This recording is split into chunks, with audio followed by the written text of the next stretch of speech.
Halo semuanya, selamat kita berjumpa kembali dalam program Setiap Hari Mengerti.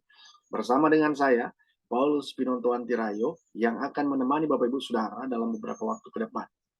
Namun sebelum Bapak Ibu Saudara nonton video ini, jangan lupa tekan tombol subscribe, komen, dan like sebanyak-banyaknya, agar Bapak Ibu Saudara mendapatkan notifikasi dari saya. Jika Bapak Ibu Saudara membutuhkan layanan doa, silakan tinggalkan komentar di kolom komentar ini. Dan saya akan membagikan dan memberikan firman Tuhan kepada Bapak Ibu dengan tema khotbah adalah orang Kristen yang tahan uji.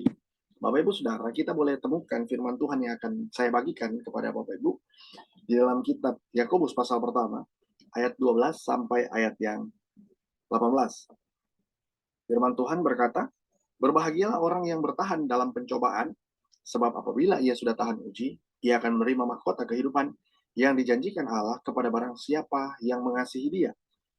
Apabila seorang dicobai, janganlah ia berkata, pencobaan ini datang dari Allah, sebab Allah tidak dapat dicobai oleh yang jahat, dan ia sendiri tidak mencobai siapapun. Tetapi, tiap-tiap orang dicobai oleh keinginan sendiri, karena ia diseret dan dipikat olehnya. Dan apabila keinginan itu telah dibuahi, ia melahirkan dosa. Dan apabila dosa itu sudah matang, ia melahirkan maut. Saudara-saudara yang kukasihi, janganlah sesat.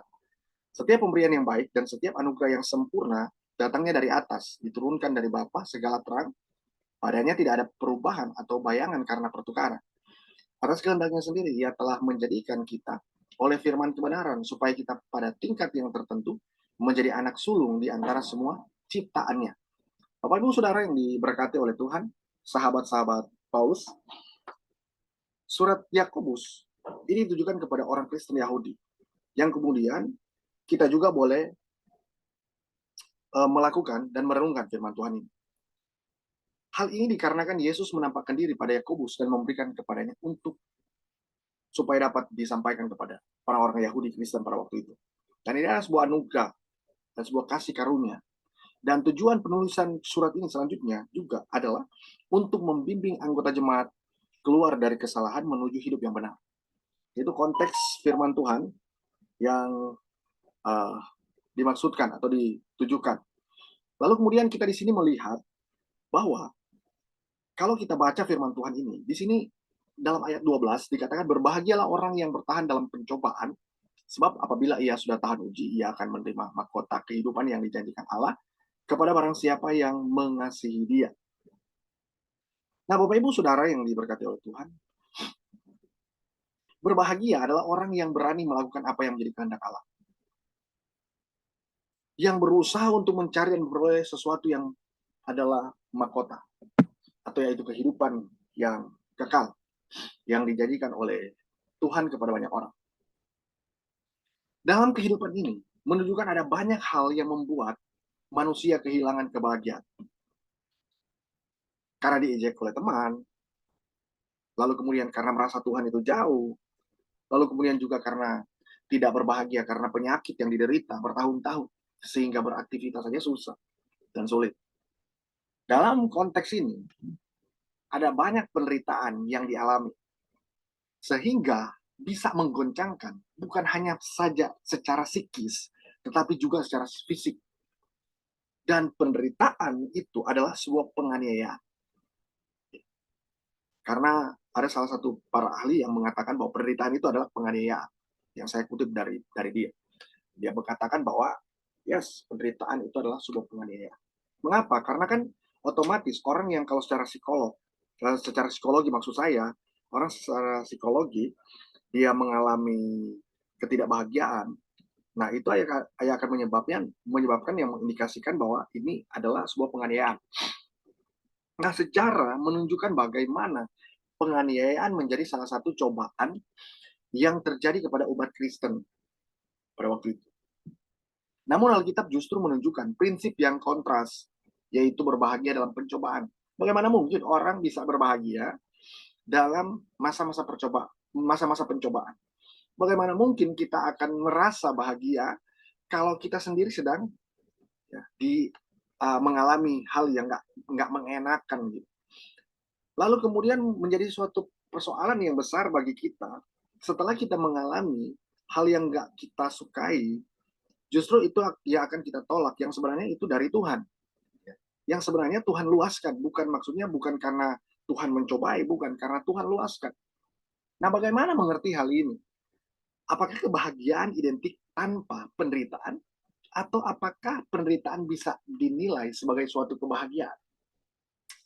Nah, ini adalah suatu hal yang kontras yang dikemukakan oleh Yakobus, dan dia berkata bahwa ya, justru orang yang berbahagia adalah orang yang tahan uji.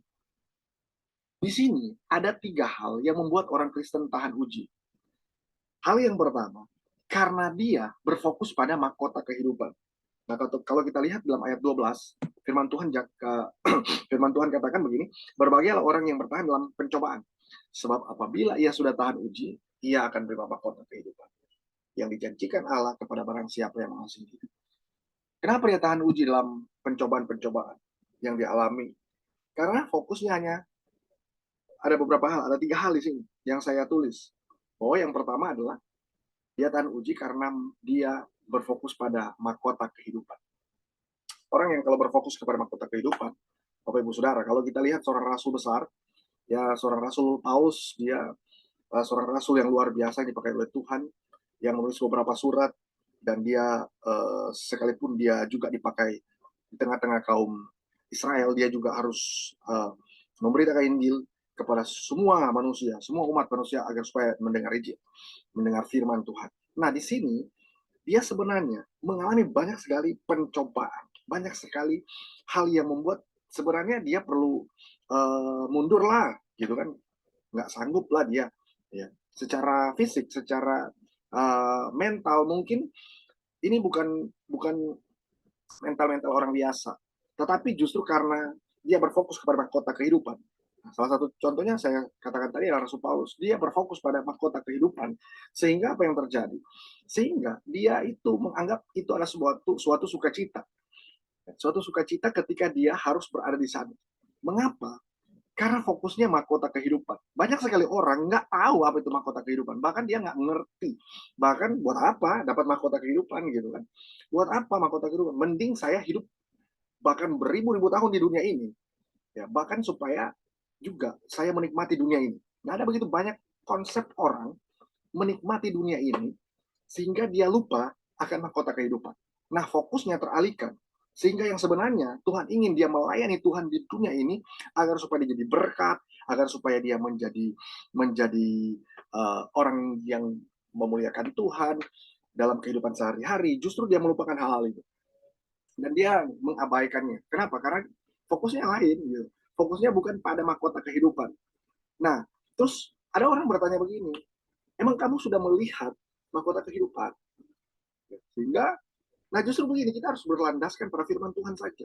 Di mana para rasul, ya, Rasul Paulus, rasul-rasul yang lain, mereka fokus pada mahkota kehidupan. Sama seperti Yakobus, dia fokus kepada mahkota kehidupan. Sehingga diajarkan ini karena dia alami. Dia mengalami hal itu, lalu kemudian dia mengajarkan. Dan bukan hanya mengalami, karena dia belajar, dia mengalami anugerah daripada Yesus, daripada Tuhan, sehingga dia terapkan dan dia mau sampaikan, dia mau agar supaya dia ajak orang-orang agar supaya dia memiliki konsep yang sama seperti dia, yaitu berfokus pada mahkota kehidupan. Nah, ada begitu banyak orang yang nggak lagi fokus pada mahkota kehidupan, sehingga sehingga dia ya hidupnya begitu-begitu saja. Tidak ada sesuatu, tidak ada plan dan tidak ada hal-hal yang lain. Mungkin plannya di luar dari kehendak Tuhan, ya seperti itu. Kalau dalam skup yang berbeda, saya mau berbicara tentang kehendak Tuhan, ya yang adalah kehendak Tuhan itu adalah orang yang mau melayani Tuhan. Dalam skup-skup tertentu, melayani Tuhan kan itu skupnya besar, tapi dalam skup-skup tertentu, dalam uh, hal-hal tertentu, ya melayani Tuhan itu adalah ketika kita melibatkan hidup kita untuk melayani Tuhan.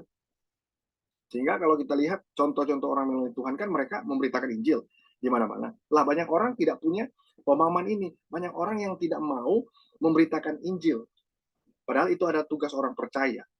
Sehingga mereka hanya menerima anugerah, ya mereka saja yang terima anugerah. Mereka tidak teruskan itu kepada orang lain. Sehingga apa? Fokus mereka bukan pada mahkota kehidupan. Yang sebenarnya Tuhan sudah berikan mereka keselamatan, sudah berikan mereka anugerah, tetapi anugerah itu hanya stop kepada mereka. Kenapa? Karena mereka nggak jalan, mereka nggak bergerak, nggak move, dan lain sebagainya. Tetapi itu pun Tuhan kasih tahu nggak harus memaksa, tinggal tergantung kita. Nah, kenapa? Karena kita tidak punya konsep ini. Kita tidak berfokus pada mahkota kehidupan. Nah, kata mahkota kehidupan itu merupakan kehidupan kekal yang diberikan sebagai anugerah semata-mata dari Allah kepada mereka yang tahan uji. Itu menurut Wiersbe. Menurut Wiersbe, dia mengatakan demikian. Salah satu seorang penulis buku dia katakan demikian bahwa mahkota kehidupan itu merupakan ya, kehidupan kekal yang diberikan sebagai anugerah semata-mata dari Allah. Ya, cuma uh, adalah kasih karunia yang dimana kita alami dan kita juga bagikan kepada orang banyak seperti itu. Lalu kemudian yang kedua, hal yang kedua yang membuat orang Kristen tahan uji adalah karena dia fokus mengasihi Tuhan. Nah, Bapak Ibu Saudara, pertanyaannya bagi kita, apakah sampai hari ini kita masih mengasihi Tuhan? Kalaupun kita belum sempurna dalam mengasihi Tuhan, kita perlu belajar untuk terus mengasihi Tuhan. Kenapa? Karena Tuhan sudah kasihi kita, karena Tuhan sudah berikan kita kesempatan, Tuhan sudah mengasihi kita sedemikian rupa, bahkan dosa kita seperti merah seperti kirmisi, lalu kemudian menjadi putih seperti salju. Dia mati di atas kayu salib. Dia berikan nyawanya, dia berikan hidupnya, bahkan dia angkat kita sebagai sahabatnya dia, lalu kemudian dia mengatakan bahwa dia adalah sahabat yang memberikan nyawanya bagi kita, yang sebenarnya kita nggak punya andil, yang sebenarnya kita nggak mendapatkan itu, tetapi Tuhan berikan kepada kita. Nah, kenapa? Karena kita perlu belajar, kita perlu tahu bahwa kita itu perlu fokus mengasihi Tuhan. Ya, dalam kekristenan itu ada horizontal dan vertikal. Jadi yang perlu kita pahami, kita mengasihi Tuhan dan kita mengasihi sesama. Tetapi dalam hal ini, ya, ada dalam hal ini yang membuat orang Kristen tahan uji karena dia mengasihi Tuhan. Jangan dululah kita berkata saya mengasihi dia, sedangkan kita tidak mengasihi Tuhan kita. Atau justru sebaliknya, jangan dulu dong kita bilang kita mengasihi Tuhan, tapi kita nggak mengasihi di sekitar kita. Kita nggak bisa memberikan kasih karunia kepada orang lain, nggak bisa memberikan gift kepada mereka, nggak bisa memberikan sesuatu yang perlu kita kasih, kita berikan kepada mereka. Tentu ini juga kita perlu renungkan. Karena apa? Karena kita harus fokus mengasihi Tuhan. Seperti itu. Ada begitu banyak orang yang tidak lagi mengasihi Tuhan. Mengapa? Ya. Yang pertama, mungkin mereka sedang mengalami penurunan iman. Ya. Siapa sih yang tidak pernah berbuat salah? Siapa sih yang tidak pernah berbuat dosa? Tetapi dalam hal ini, mari kita belajar untuk apa? Mengasihi Tuhan. Dalam apa? Dalam kita berdoa, kita renungkan firman Tuhan. Ya, karena firman Tuhan juga katakan renungkan firman Tuhan itu siang dan malam. Nah, persoalannya kalau Tuhan mengatakan demikian, apakah kita melakukan itu secara seutuhnya atau tidak? Nah, kadang-kala kan ada banyak bolong-bolongnya nih. Tetapi kan Tuhan juga masih mengerti kita. Berarti kita harus terus diajar oleh Tuhan untuk terus mengasihi Tuhan. Nah, seperti itu.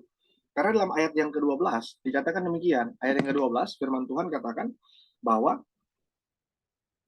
berbahagialah orang yang tahan dalam pencobaan. Sebab apabila ia sudah tahan uji, ia akan menerima mahkota kehidupan yang dijanjikan Allah kepada barang siapa yang mengasihi dia. Nah, jadi Alkitab katakan, ya, Tuhan akan memberikan mahkota kehidupan kepada orang tersebut jika dia mengasihi Tuhan.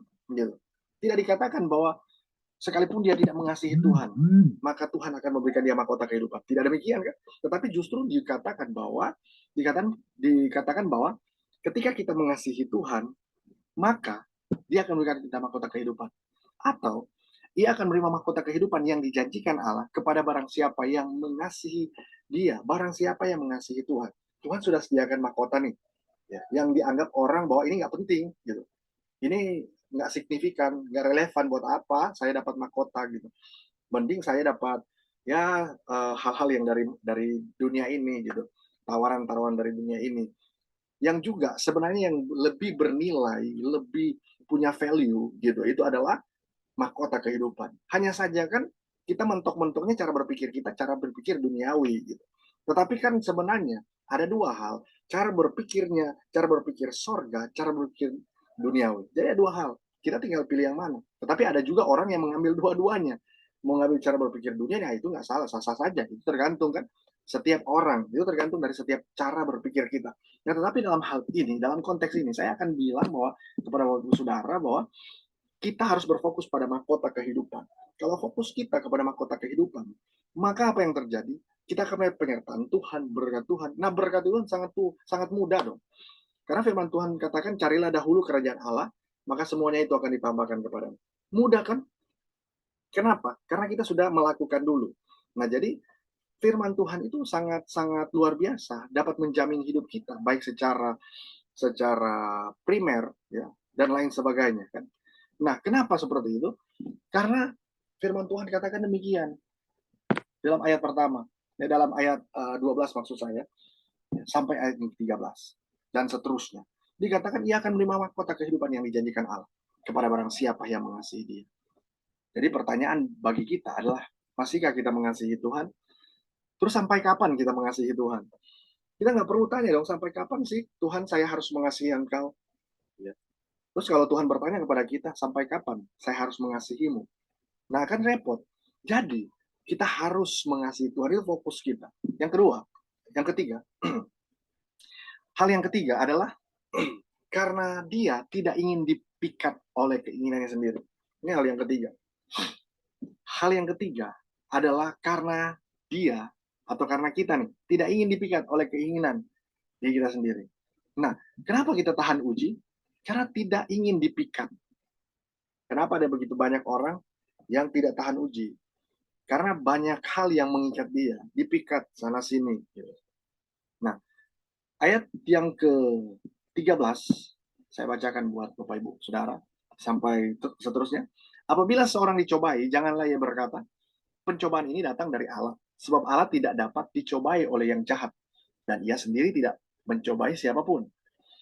Jadi begini, apabila nih kita berkata bahwa pencobaan ini datang dari Allah, datang dari Tuhan, kita nggak boleh berkata demikian. Kenapa? Karena Tuhan tidak dapat dicobai oleh yang jahat.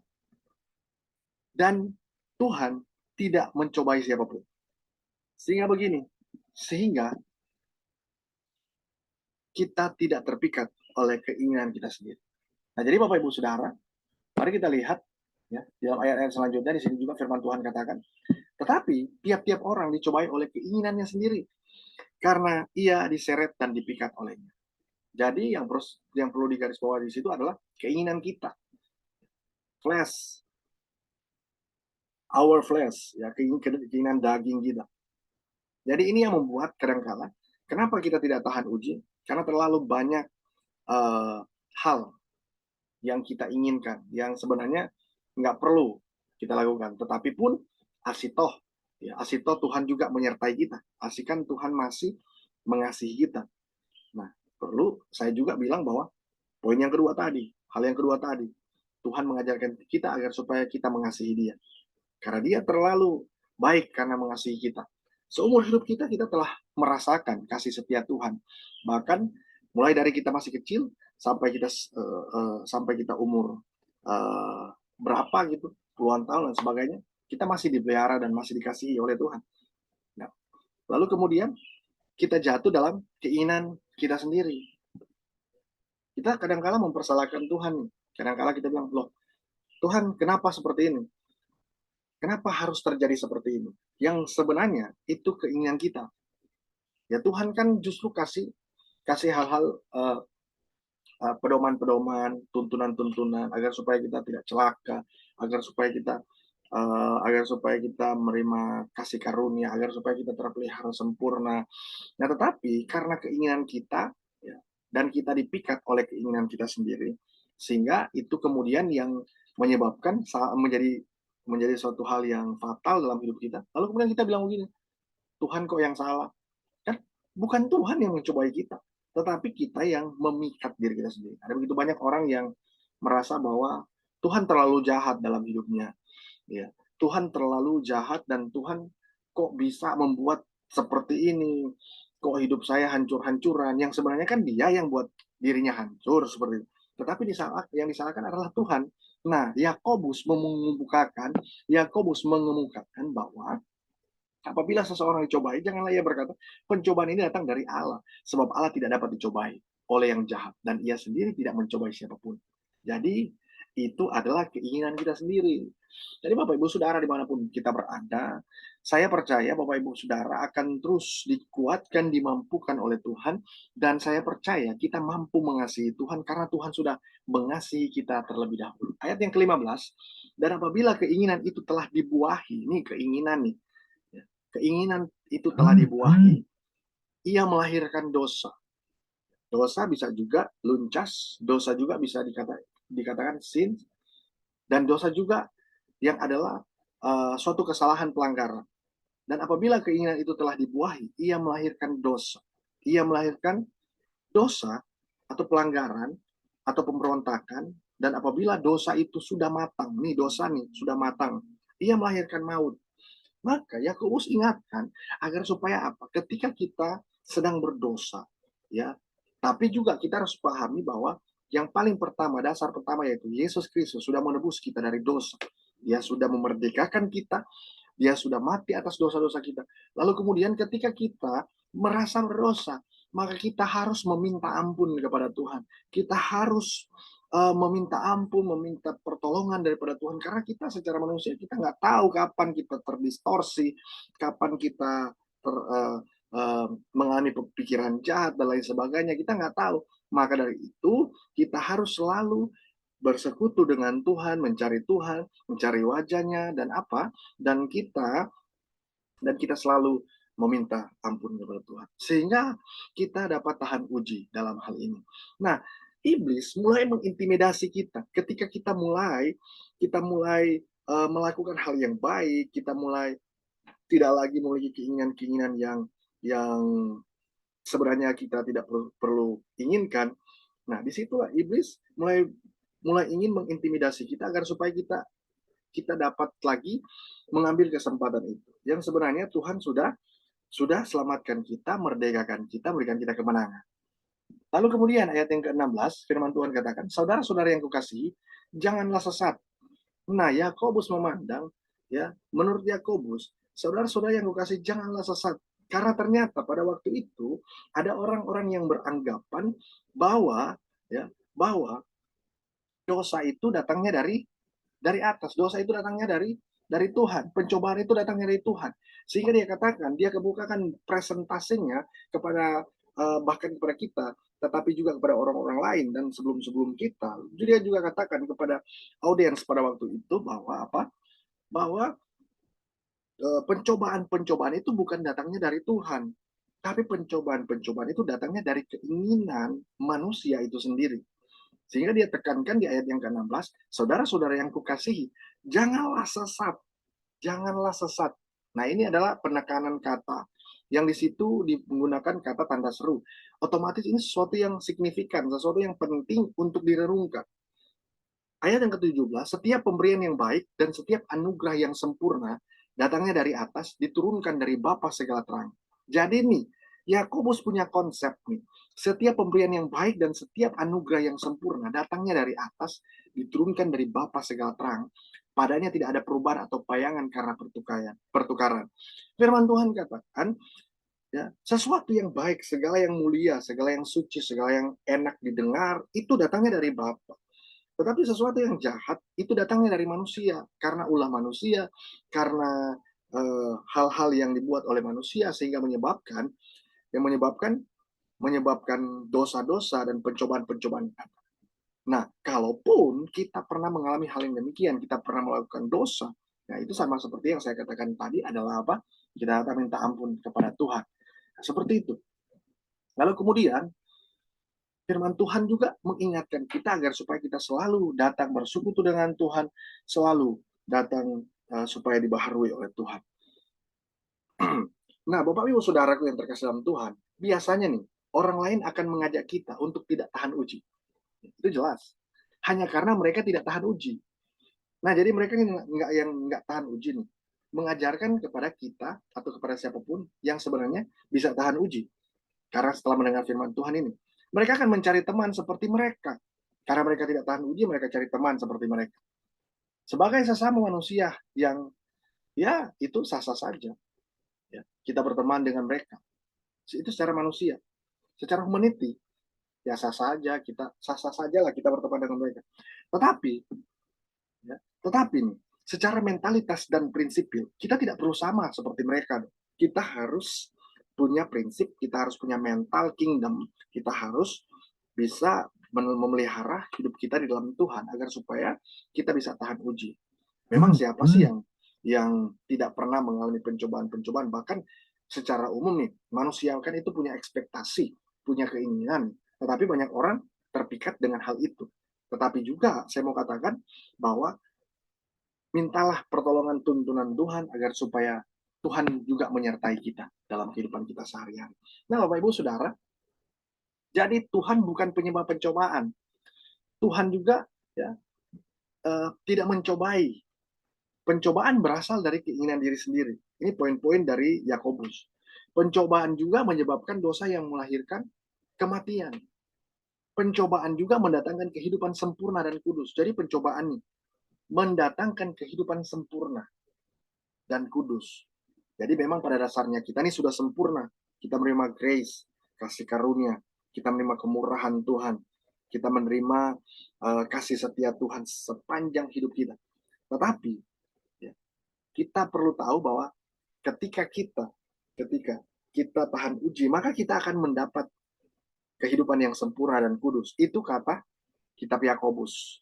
Nah, Bapak Ibu Saudara yang diberkati oleh Tuhan, untuk itu mari kita tetap menjadi orang-orang percaya yang tahan uji agar supaya kita mampu melewati hari-hari kita, agar supaya kita mampu dan sanggup melewati setiap kehidupan yang telah kita lalui bersama, agar supaya kita juga mampu untuk selalu bersyukur, agar supaya juga kita mampu berbahagia sekalipun kita dalam tekanan. Untuk itu Bapak Ibu Saudara, sahabat-sahabat Paulus, kiranya Tuhan Yesus memberkati kita semua, dan doa saya agar supaya Tuhan selalu memberkati setiap viewers, setiap pendengar yang mendengarkan video ini. Dan Tuhan Yesus memberkati.